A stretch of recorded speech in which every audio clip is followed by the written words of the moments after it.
Podemos decir que el gobierno de Daniel Noboa, el presidente, es un gobierno democrático.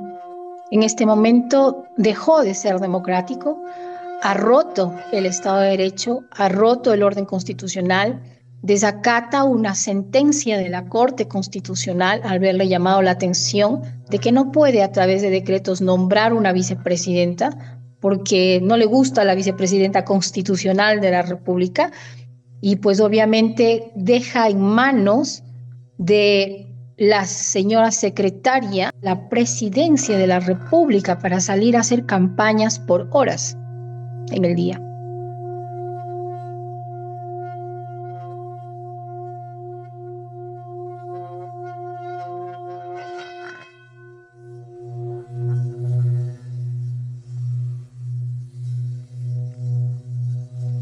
Es decir, es un atropellamiento al Estado de Derecho y al orden constitucional, por lo cual la Corte Constitucional le ha llamado la atención para que no haga eso.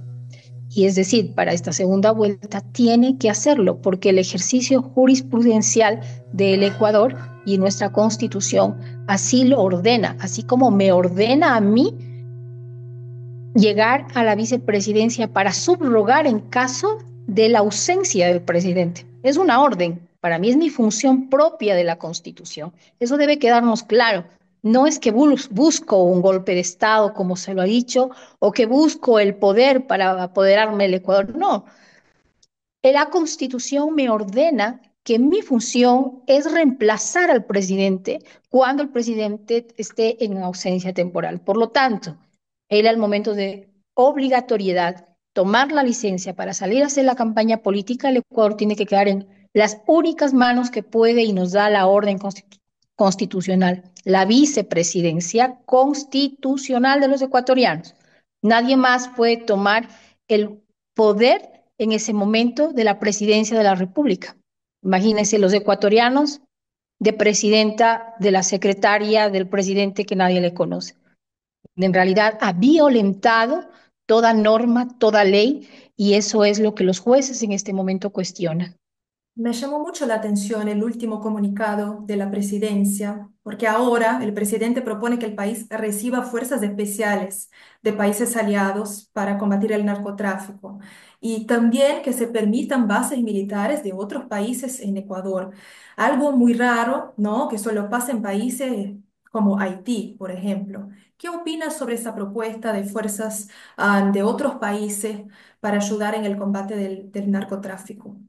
Bueno, el día de ayer la Asamblea también pues manifestó que es el órgano competente para aceptar o no aceptar los proyectos de ley del presidente. Ayer los rechazaron con sus razones específicas, técnicas y obviamente por el mismo proceso que los ecuatorianos pasamos en este instante de una lucha de narcotráfico y de violencia, ¿no? Entre las bandas delictivas y el crimen organizado que existe, nacional y transnacional, por lo cual es bueno la cooperación que nosotros tenemos entre países hermanos, sobre todo los que nos limitan, ¿no? Sobre todo los que nos limitan, en donde debería estar la fuerza del apoyo y la ayuda, como Colombia, como Perú, ¿cierto? Incluso nuestra zona de cercana a los otros países que están cercanos o rodeando a Ecuador.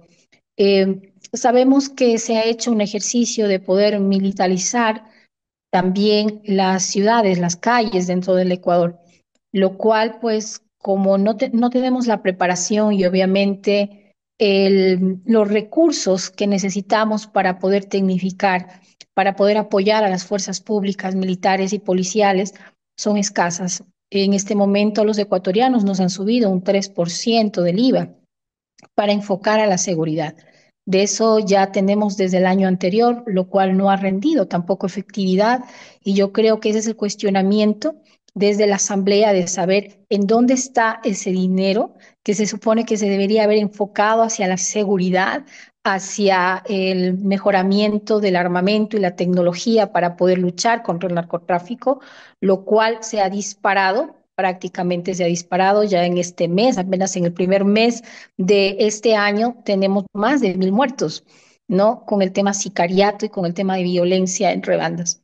¿Crees que hay que tener ayuda de los países que tienen frontera, especialmente con Ecuador, para el combate del crimen? Eso no significa necesariamente que sería con esa manera que propone el presidente, de tener Es fuerzas de correcto. otros países. Es correcto. La ayuda tiene que ser fuera. No podemos, somos un país soberano, somos un país republicano de leyes y de orden y de norma. Por lo tanto, nuestras leyes tienen que funcionar con nuestra edificación y fortalecimiento de nuestras fuerzas militares y de nuestra policía, con la ayuda de la cooperación internacional, que es lo lógico porque es el tema fronterizo. ¿Por qué crees que Noboa hizo como prioridad de su gobierno esa campaña en contra de su vicepresidenta con un malestar tan grande? Es un tema, ¿qué te parece? Que es un tema más de género, que es un tema de que él no quiere nadie que esté en contra de lo que está proponiendo, o sea, una opinión tan cercana que esté en contra de lo que está haciendo en el gobierno. ¿Cuál sería el factor fundamental de lo que está pasando? El haberse tomado el poder por la fuerza, ese fue el objetivo y eso ya lo hizo.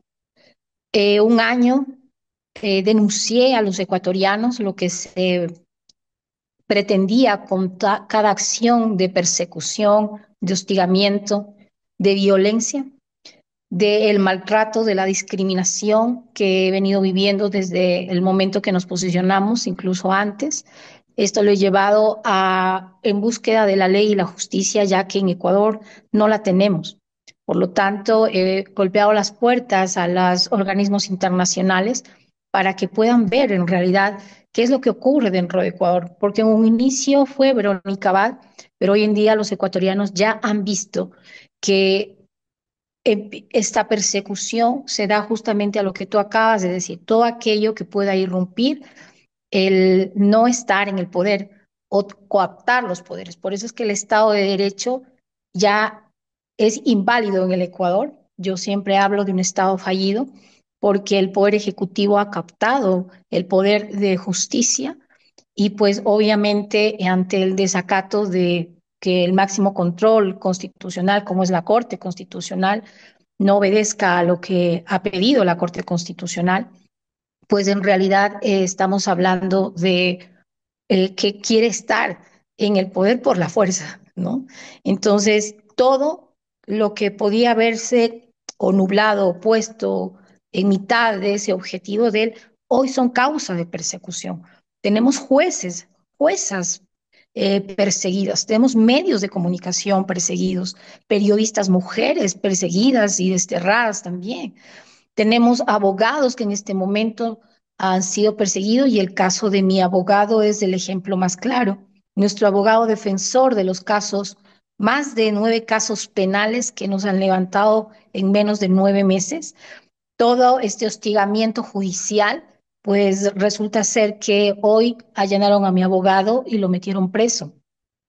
Es decir, irrumpiendo todo proceso de defensa ante la presunción de inocencia que no existe en Ecuador. Es decir, esta persecución es contra todo aquello que impide que él siga en el poder. Estamos hablando realmente de un golpe de Estado, como yo lo he mencionado en diferentes medios de comunicación.